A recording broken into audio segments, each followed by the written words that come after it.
오늘 저는 여러분과 함께 하나님께서 기뻐하시는 사람이라는 제목으로 말씀을 나누겠습니다.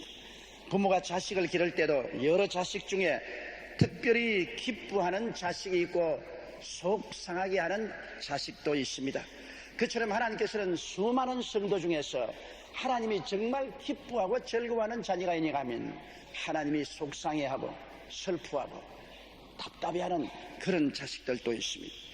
그러나 우리는 모두 다 하나님이 기뻐하는 자식이 되어야 되겠습니다. 하나님이 우리를 기뻐하시면 우리의 기도가 상달되고 하나님의 영광의 영 성령이 우리 가운데 임하여 있게 되고 우리의 영혼이 잘됨같이 범사에 잘됨에 강건하게 될 것입니다. 어떻게 하면 하나님이 기뻐하는 자가 될 수 있을까요?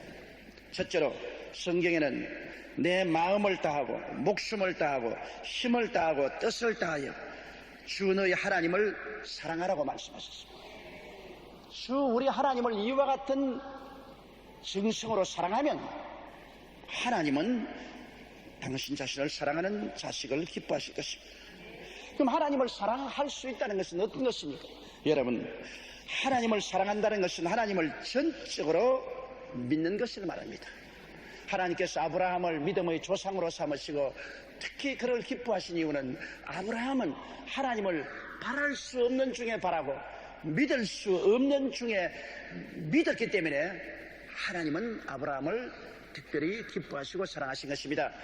오늘 사람들은 대개 눈으로 보고 귀로 듣고 코로 냄새 맡고 맛보고 만져보는 감각을 통해서 하나님을 믿고 감각적으로 믿을 수 없으면 배척합니다. 또 인간은 자기가 경험한 것이나 이성적으로 인정할 수 있는 것은 믿지만은 경험도 하지 못하고 이성적으로 이해할 수 없는 것은 믿으려고 하지 않습니다. 그러나 아브라함은 하나님께서 말씀하시면 그는 무조건하고 전적으로 하나님을 신뢰하고 믿었습니다. 아브라함이 가나안 땅에 들어와서 나이 85세가 되어도 자녀가 없었습니다. 그럴 때 하나님께서 아브라함을 하루 밤중에 불러내셨습니다. 천막 밖에 나와 하늘을 쳐다보고 별들을 헤아리게 했습니다. 아브라함이 한참 동안 별들을 헤아리니까 하나님 말씀하기를 아브라함아, 내 자손이 저 하늘의 별들처럼 많을 것이라고 말씀하셨습니다. 그렇지, 아브라함은 하나님 말씀을 믿었습니다. 자기 나이가 85세가 되고 자기 아내의 나이가 75세가 되었음에도 불구하고 인간적 생각으로는 경험이나 이성을 통해서 볼 때 전혀 자녀를 가질 수 없음에도 불구하고 하나님께서 너희 자녀가 하늘의 별과 같이 많을 것이라고 말씀할 때 그 말씀을 믿었습니다. 그러니까 하나님께서 아브라함을 의롭다고 하시고 아브라함을 기뻐하신 것입니다. 여러분, 오늘날 우리도 예수 그리스도의 복음을 전달한 바였습니다. 하나님의 아들이 동정녀 마리아를 통해서 성령으로 잉태되어 사람으로 오셨다는 이 사실은 경험으로 우리가 알 수 없고 인간의 이성으로 생각해서 깨달을 수 없습니다. 그렇기 때문에 많은 사람들이 이 그리스도의 탄생을 배척합니다. 또 예수께서 십자가에 우리 죄를 대속하기 위해서 못박이에 몸짓고 피를 흘려 죽으셔 장선했다가 3일 만에 부활했다는 사실도 수많은 사람들이 그는 감각적으로나 경험적으로 이성적으로 생각할 때 믿을 수 없다고 배척합니다. 그러나 우리는 예수 그리스도의 동정녀 탄생과 죽었다가 부활하심을 믿습니다. 하나님을 믿기 때문에 이를 믿는 사람을 하나님이 크게 기뻐하셔서 이러한 사람을 우리 하나님은 구원하여 주시는 것입니다. 이러므로 하나님께서는 당신 자신을 전적으로 믿어주는 사람을 아주 기뻐하시는 것입니다. 그 다음으로 하나님은 하나님을 전적으로 순종하는 것을 기뻐하시는 것입니다. 아브라함이 하나님께 크게 기쁨을 받은 것은 아브라함은 하나님이 명령하시면 절대로 자기 스스로 선악을 판단하지 않았습니다. 하나님이 좋다면 무조건 좋습니다. 하나님이 나쁘지 않으면 무조건 나쁩니다. 그러나 하나님의 절대적인 주권을 인정하고 순종했습니다. 아브라함이 100세가 되어 낳은 아들 이삭을 하나님이 모리아산에 데려가서 각을 떠서 번제로 드리라고 말씀하셨을 때 기가 막힌 말인 것입니다. 100세에 낳은 아들을 눈에 넣어도 아프지 않는 귀하고 귀한 내 생명 같은 아들을 번제를 드리라니 말이 되겠습니까? 그럼에도 불구하고 그는 그것을 가지고 하나님을 평론하지 않았습니다. 하나님 이거 옳습니다, 나쁩니다, 그런 평론하지 않았습니다. 그렇게 한다면 자기가 주권자가 되는 것입니다. 그는 하나님의 절대 주권에 전적으로 복종하는 종의 삶을 살았습니다. 자기 친자식이라도 하나님이 번제로 드리라면 그것을 좋다고 인정하고 순종했습니다. 그래서 그 아들을 살 길을 걸어 모리아산에 데려가서 그는 장작을 펴놓고 그 아들을 묶어서 장작 위에 얹고 칼을 들어 잡으려고 할 때 하나님의 천사가 아브라함아, 아브라함아, 너 아들 이삭에게 손대지 마라. 네가 내 독자, 내 외아들이라도 아끼지 않고 내게 내놓았은즉 내가 나를 참으로 사랑하는 줄 아노라고 말씀하신 것입니다. 이러므로 하나님께서는 자기를 전적으로 순종하는 자를 기뻐하시는 것입니다. 여러분, 예수 그리스도를 하나님이 얼마나 기뻐하시는 줄 압니까?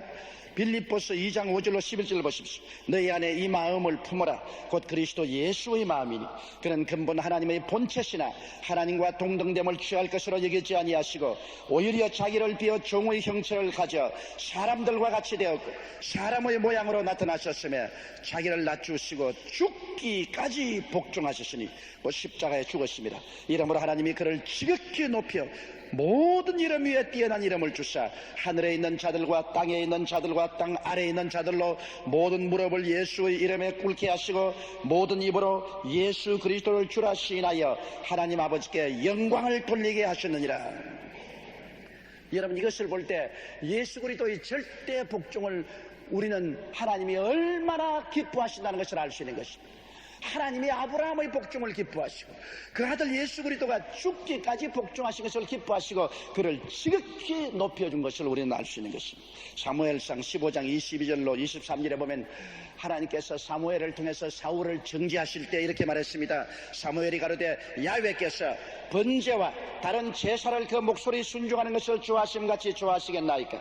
순종이 제사보다 낫고 듣는 것이 수양의 기름보다 나으니 이는 거역하는 것은 사수의 죄와 같고 완고한 것은 사신 우상에게 절하는 죄와 같음이라. 왕이 야훼의 말씀을 버렸으므로 야훼께서도 왕을 버려 왕이 되지 못하게 하셨나이다. 사울이 하나님의 말씀을 불순종했습니다. 하나님이 명한 것에 대해서 자기 스스로 판단을 했습니다. 그래서 하나님의 명령이 좋지 않다고 생각하고 자기 좋은 생각대로 했기 때문에 그는 하나님께로부터 버림을 받고 말한 것입니다. 이러므로 하나님이 기뻐하시는 자는 하나님을 절대로 복종하는 자인 것입니다. 그 다음 하나님이 기뻐하는 자는 하나님의 은택을 기억하고 찬양하는 것을 말합니다. 하나님께서 아무리 은혜를 베풀어 주어도 그 은혜에 대해서 감사할 줄 모르는 사람은 하나님께서 기뻐하지 않습니다. 제가 소련이 붕괴되고 난 다음 소련으로부터 시작해서 여러 소련 윗선국에 다니면서 복음을 전도했는데 한 특이한 사항은 소련이나 소련 윗선국 사람들은 얼굴에 표정을 나타내지 않는다는 것입니다. 길거리에 걸어다니는 사람도 모두 다 얼굴이 석고와 같습니다. 희노애락의 감정을 조금도 얼굴에 표시하지 않습니다. 그리고 소련이나 그 윗선국 국민들에게 아무리 좋은 일을 해줘도 결코 감사합니다는 말을 안 합니다. 참으로 충격을 받을 만합니다. 돈을 주어도 의뢰 받아서 집어넣어버리고 감사한 말 하나도 안 합니다. 옷을 사줘도 그냥 가서 입어버리고 감사하기는 뭘 감사해. 구두를 줘도 신으면서 감사하지 않습니다. 왜냐하면 오랜 세월 동안 국가가 그들에게 자꾸 주기만 했기 때문에 받아 먹었습니다. 그 결과로 받는 것은 정상적인 것으로 생각합니다. 안 주는 것이 고약한 놈이지 주는 것은 그저 아무 감사할 것이 없습니다. 그렇기 때문에 그때로부터 해서는 소련과 그 윗선국에 가면 안 줍니다.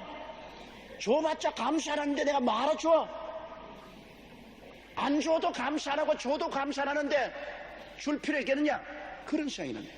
여러분, 하나님도 마찬가지입니다. 하나님께서 그리스도를 통해서 그 많은 은택을 우리에게 베풀어 주셨는데 우리가 하나님께 감사하지 아니하는데 하나님이 그 사람 사랑할 때겠어요? 시편 103편 1절로 5절에 내 영혼아 야훼를 송축하라. 내 속에 있는 것들아 다 그 성호를 송축하라. 내 영혼아 야훼를 송축하며 그 모든 은택을 잊지 말지어다. 제가 내 모든 죄악을 사하시며 내 모든 병을 고치시며 내 생명을 파멸에서 구속하시고 인자와 긍휼로 관을 씌우시며 좋은 것으로 내 소원을 만족케 하사 내 청춘으로 독수리같이 새롭게 하시는도다. 이와 같이 하나님께서 놀라운 은총을 주시는데 하나님께 감사할 줄 알아야죠. 감사로 제사를 드린 자가 나를 영화롭게 하느니 그 행위를 옳게 하는 자에게 하나님의 구원으로 보이라고 말씀하신 것입니다. 이러므로 이와 같이 행할 때 하나님은 그 사람을 기뻐하는 것입니다. 둘째로 내 이웃을 내 몸과 같이 사랑하라고 하나님 말씀하십니다. 자기 몸을 사랑한다는 것은 자기 몸에 깊은 관심과 정성을 다하는 것을 따르는 것입니다. 이웃을 내 몸같이 사랑하는 그 사람을 하나님은 기뻐하시는 것입니다. 이웃을 자기 몸같이 사랑한다는 것은 이웃의 삶에 깊이 관심을 기울이고 성심껏 협조하고 도움을 베푸는 것을 말하는 것입니다. 여러분 누가복음 10장 30절로 30절에 보면 강도 만난 사람의 비유가 있습니다. 예수께서 대답하여 가라사대 어떤 사람이 예루살렘에서 여리고로 내려가다가 강도를 만나며 강도들이 그 옷을 벗기고 때려 그만 죽은 것을 버리고 갔더라. 그는 자기의 피의 운물에 들어 누워서 구원해 줄 자를 기다립니다. 그런데 그곳에 한 제사장이 지나가셨습니다. 제사장은 율법을 집행하고 율법을 보존하고 해석하는 사람, 율법주의자인 것입니다. 그런데 율법은 여러분 사람을 비난합니다. 잘못하면 법에 비해서 비난합니다. 사람을 꾸짖습니다. 잘못을 판단합니다. 잘못을 징벌하지 율법이 사람을 구원해 주는 법은 절대로 없습니다. 사람은 그뿐이죠. 정상적이죠. 율법이라는 것은 사람을 잘못할 때 비난하고 꾸짖고 판단하고 징벌하는 역할을 하는 것입니다. 그렇기 때문에 이 제사장은 피투성이가 된 강도 만난 사람 곁에 와서 그 사람 보고 비난하고 꾸짖고 판단하고 징벌하고 그냥 지나가 버렸습니다. 율법은 사람을 도울 수가 없습니다. 율법은 좋은 이웃이 되지 못합니다. 그 다음 잠시 후에 레위 사람이 내려왔습니다. 총총걸음으로 내려오다가 이 불황당 만나 피투성이가 된 사람을 보고 그대로 지나갔습니다. 레위 사람은 종교의식을 집행하는 사람인 것입니다. 의식을 집행하는 사람은 내용적으로 하는 것이 아니라 형식만 지키는 것입니다. 그 치례를 하는 것입니다. 체면을 세우기 위해서 그냥 일하고 마음이 없으면 그냥 적당히 하고 지나가는 것입니다. 이러므로 의식주의자가 우리를 건져내지 못합니다. 이 레위인은 피투성이 된 사람 그저 그 치례로 한번 들여다보고 체면을 세우기 위해서 한번 머리라도 두들겨주고 속마음이 없기 때문에 도움을 베풀지 않고 지나가 버리고 마는 것입니다. 그도 좋은 이웃이 될 수 없습니다. 내 이웃을 내 몸같이 사랑하는 사람은 그 다음 선한 사마리아인처럼 되어야 하는 것입니다. 선한 사마리아인은 그곳을 여행하다가 이 사람을 보고 그는 가까이 와서 말에서 내려와서 그를 동정해서 불쌍히 여겼습니다. 이래서 그는 포도주를 그의 상처에 붓고 붕대로 메고 그리고 그를 짐승에 태워 주막에 데려와서 그를 돌보아 주시고 이는 동정하고 불쌍히 여기고 아픔을 함께 나누는 이것이 내 이웃을 내 몸과 같이 사랑하는 것입니다. 오늘날 교회가 선한 사마리아인처럼 되어야 전도가 됩니다. 여러분 요사이 우리는 북한 문제로 굉장히 골머리를 앓습니다. 최근에도 보니까 양식을 실은 배에 북한 군인들이 총칼을 들고 와서 양식을 빼앗아서 군용 트럭에 싣고서 굴량미로 가져가 버렸습니다. 늘 우리가 걱정하고 염려하는 그대로 북한에 우리가 쌀을 도와주면 북한의 전력을 증강시키는 것밖에 안 된다고 염려한 것이 현실로 나타나는 것입니다. 그럼에도 불구하고 수많은 북한의 주민들이 강도 만나 피투성이가 되어 굶주려 죽어가고 있습니다. 우리는 그들을 향해서 비난하고 꾸짖고 판단하고 징벌하는 율법주의자가 될 수도 있고 그렇지 않으면 의식적으로 그 치례로 체면 세우기 위하여 적당히 도와주고 말 수도 있습니다. 그러나 우리 주님께서 말씀하는 선한 사마리아인은 동정하고 불쌍히 여기고 아픔을 함께 나누라고 말씀한 것입니다. 이것이 바로 참된 이웃이요 이러한 사람을 주님이 사랑한다고 말하셨습니다. 이러므로 우리들은 율법주의적 의식주의적으로 대하지 말고 정말 동정하고 불쌍히 여기고 아픔을 함께 나누는 사랑을 하기 위해서는 어찌하든지 북한의 배고픈 사람에게 먹여주어야만 되는 것입니다. 그들을 모른 체하고 지나가면 절대로 안 됩니다. 사람의 가장 비참한 것은 배고플 때인 것입니다. 어떠한 일에도 울지 않는 사람이 배가 고프면 웁니다. 나는 일정시대에 우리가 살 때를 기억합니다. 학교 갔다가 집에 와서 엄마 있어? 밭에 일하러가 부엌 없습니다. 부엌에 들어가서 살간을 보면 깨끗이 다 씻어서 정리해놓고 먹을 것이라고는 하나도 없습니다. 또 솥뚜껑을 열어보면 솥에 빈 솥입니다. 그러면 할 수 없습니다. 배고파 밖에 가서 목화가 되기 전에 달래가 되어 있습니다. 목화밭에 기어들어가서 그놈을 따서 자꾸 먹습니다. 목화가 피기 전에 있는 달래를 잔뜩 먹고 우물가에 와서 물을 퍼서 꿀꿀꿀 마시고 나면 허기증이 가셔집니다. 저는 그때를 기억합니다. 사람이 배고프면 견딜 수가 없습니다. 이러기 때문에 우리가 선한 사마리아인이 되기 위해서는 어떻게 되든 북한의 굴량미가 되는 위험이 있음에도 불구하고 우리의 도움을 베풀어야만 되는 것입니다.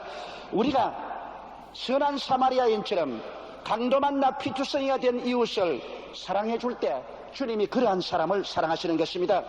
셋째로 주님이 사랑하는 자는 교회를 잘 받들어 섬기는 사람인 것입니다. 왜냐하면 교회는 하나님이 지극히 사랑하시는 그 아들 예수 그리스도의 몸입니다.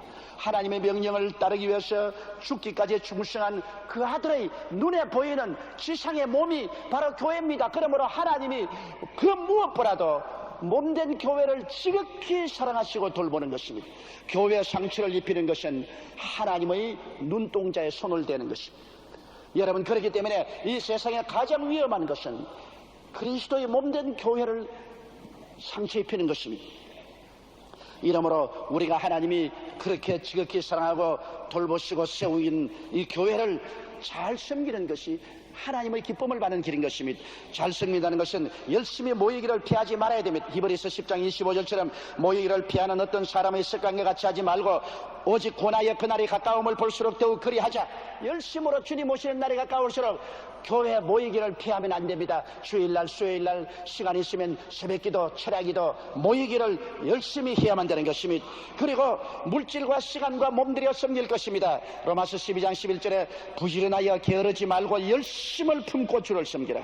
주님께 11조 꼭 드리고 특별한 헌물을 드려서 복음을 전가할 수 있을 때 헌물 드리고 또 내가 시간 내고 또 몸 들여서 열심으로 주를 섬기는, 그래서 몸된 교회를 세우는 일을 하는 사람을 주님이 기뻐하시는 것입니다.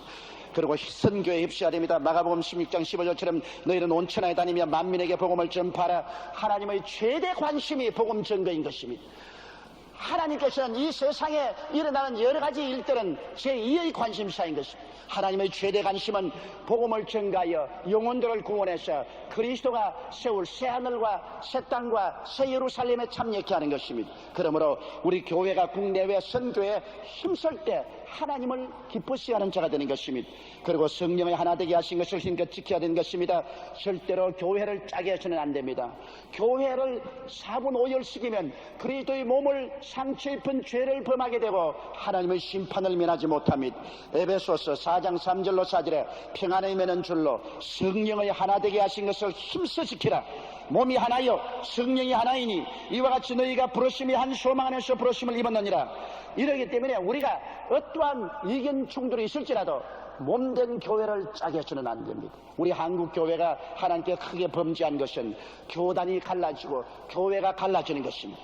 이것으로 말미암아 한국이 크게 복받을 수 있는데도 불구하고 하나님을 기쁘시게 하지 못함으로 큰 복을 받지 못하고 있는 것은 분열 때문에 그런 것입니다. 이러므로 우리는 절대로 성령의 하나 되게 하신 역사를 파괴해서는 안 됩니다. 성령을 슬프게 하는 일을 저질러서는 결코 축복을 받을 수가 없는 것입니다.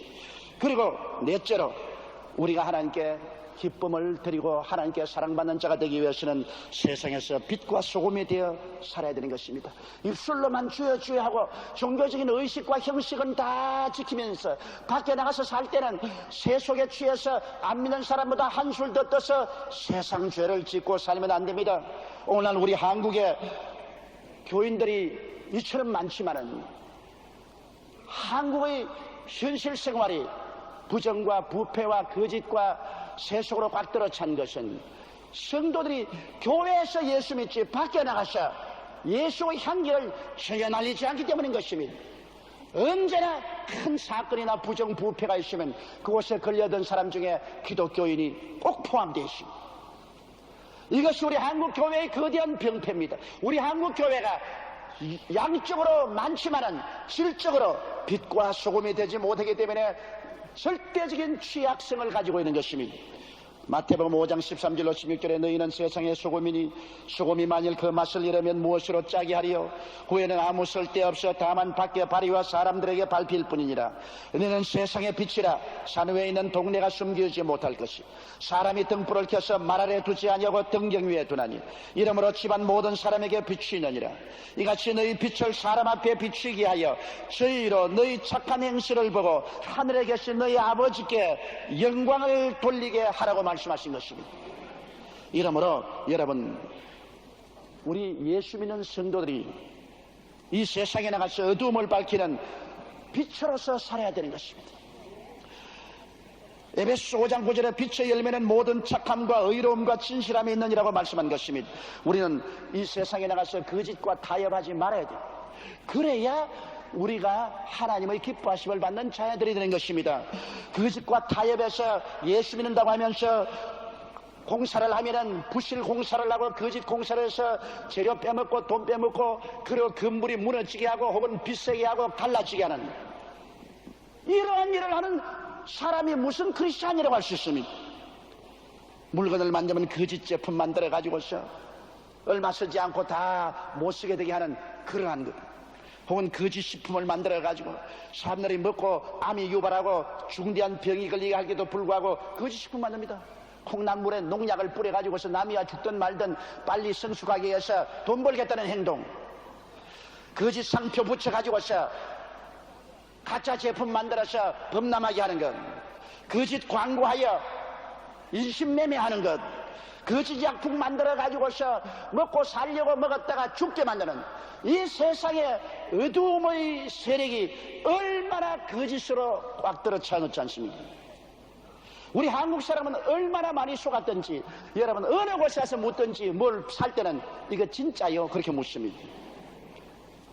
그러므로 외국 가다 보면 여러분 한국의 사람에게 물건 파는 사람들 꼭 나와서 말합니다. 요거 진짜입니다. 요거 진짜입니다. 그럽니다. 우리는 가짜 거짓에 너무 속아놨습니다. 예수 믿는 사람은 여러분 빛으로서 거짓을 밝혀야 되는 것입니다. 그리고 어두움은 두려움입니다. 빛은 마음의 안심을 가지고 캄캄하게 어두울 땐 두렵지 않아요. 우리 예수 믿는 사람이 어두운 곳에 가나 사람들에게 평안과 안심을 갖다 주는 이러한 사람들이 되어야 되는 것입니다. 빛은 또한 생명의 원천입니다. 여러분 모든 식물은 빛 공장입니다. 모든 나무와 풀은 식물의 영목체가 빛 에너지를 받아가지고 뿌리에 섭수한 수분과 공기 중 섭취한 탄산가스로 탄수화물을 생산해서 여러 가지 우리가 먹는 양식을 만들어냅니다. 그러므로 여러분이 잡수시는 모든 식물과 동물은 다 빛 에너지에서 나온 것입니다. 실제로 빛을 먹고 삽니다. 우리가 쌀도 빛을 먹고 사는 것이요, 소고기를 먹어도 그 풀을 먹고 자라기 때문에 빛을 먹고 삽니다. 하나님이 첫째 날에 빛을 만든 이유를 거기에 알 수 있습니다. 빛이 만물의 근원이 되는 것입니다. 이러므로 여러분 그처럼 우리는 생명의 원천이 되어야 되는 것입니다. 가는 곳마다 사람들에게 도적질하고 죽이고 멸망시키는 일을 하지 말고 가는 곳마다 사람들을 도와주고 살려주고 생명을 주는 이러한 사람들이 되어야 세상의 빛이 될 수가 있는 것입니다. 그리고 성경에는 우리 보고 소금이 되라고 말하는데 소금은 맛을 내고 부패를 막습니다. 소금의 맛의 조화를 가져오듯이 우리는 대인관계에서 화평과 조화를 가져와야 됩니다. 아무리 맛이 없다 소금 좀 치면은 아주 맛이 생깁니다. 우리가 사람들 가운데 예수 믿는 사람들 가면 조화를 가져오고 화평을 가져오고 기쁨을 가져오는 그런 사람이 돼야지. 예수 믿는 사람이 들어가는 곳마다 불화를 가져오고 싸움을 붙이고 짜게 해놓고 이렇게 하면 그건 소금이 아닙니다. 그건 썰개가 되는 것입니다. 마가복음 9장 50절에 소금은 좋은 것이로되 만일 소금이 그 맛을 잃으면 무엇으로 이를 짜게 하리요?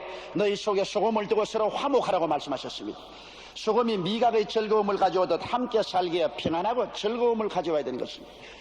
소금이 있으면 우리가 미각에 자극을 해서 음식도 잘 먹지 않아요. 함께 살기에 평안하고 즐거움을 가져오는 그런 사람들이 되어야 돼요. 소금이 부패를 막듯이 돈, 권력, 힘이 부패해 가는 것을 우리는 가는 곳마다 막아야 됩니다. 정의가 서게 하고 진실이 서게 하고 충성함이 있게 해야 됩니다. 세속에서 거룩함을 가져오고 탐욕을 막고 용서와 사랑을, 온유와 겸손을 가져오는 이런 우리들이 되어야 되는 것입니다. 하나님께서는 다윗을 보시고 하나님의 마음에 합당한 사람이라고 하셨습니다. 그 때문에 하나님은 다윗에게 복을 내려 만성천자가 되게 하셨습니다. 우리가 하나님을 기쁘시게 하면 하나님은 손을 펴서 우리에게 복을 내려 주시는 것입니다. 에베소서 5장 10절에 주께 기쁘시게 할 것이 무엇인가 시험해야 보라고 했는데, 오늘 이 말씀대로 우리가 실천하면 여러분이 하나님을 기쁘시게 하고 하나님이 기뻐하는 자가 되어서 여러분이 일어서고 하는 곳마다 우리 하나님의 은총이 임하게 되실 것입니다. 우리 다 같이 고개숙여 기도드리겠습니다. 전능하시고 거룩하신 하나님 우리 아버지요, 우리는 입술로 주여 주여 하고 종교적인 의식과 행선은 집행하면서 하나님을 기쁘시게 하는 삶을 살지 못하고 지은 적이 너무나 많습니다. 아브라함처럼 다윗처럼 참으로 하나님을 기쁘시게 하고 하나님이 즐거워하는 이러한 우리 성도들이 다 되게 도와주옵소서. 오 하나님 아버지여, 형식적이고 의식적인 신자 되지 말게 하옵소서. 진실로 하나님을 사랑하고 내 이웃을 내 몸과 같이 사랑하게 도와주시옵소서. 하나님 우리 아버지여, 우리의 모든 일에 하나님께 온전히 충성하게 도와주시옵소서. 교회를 사랑하고 내 아버지 하나님이시여 빛과 소금의 역할을 하며 사는 우리들이 되게 도와주옵소서. 우리 주 예수님 이름으로 기도드립니다. 아멘. 잠시 동안 고개 숙이시기 바랍니다. 여러분 가운데 아직 예수를 믿지 않은 사람은 절대로 하나님을 기쁘시게 할 수 없습니다. 하나님의 최대의 기쁨이 예수님입니다.